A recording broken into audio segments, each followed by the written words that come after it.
sometimes being not good enough,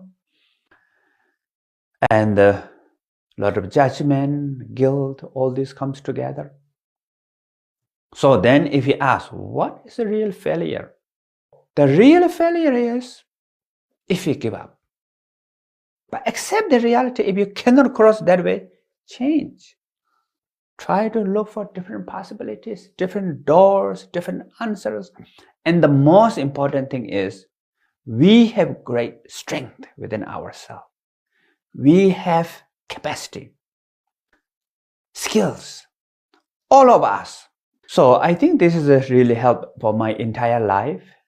I try that way, when everybody look at the one direction, and after a certain level, I look something else.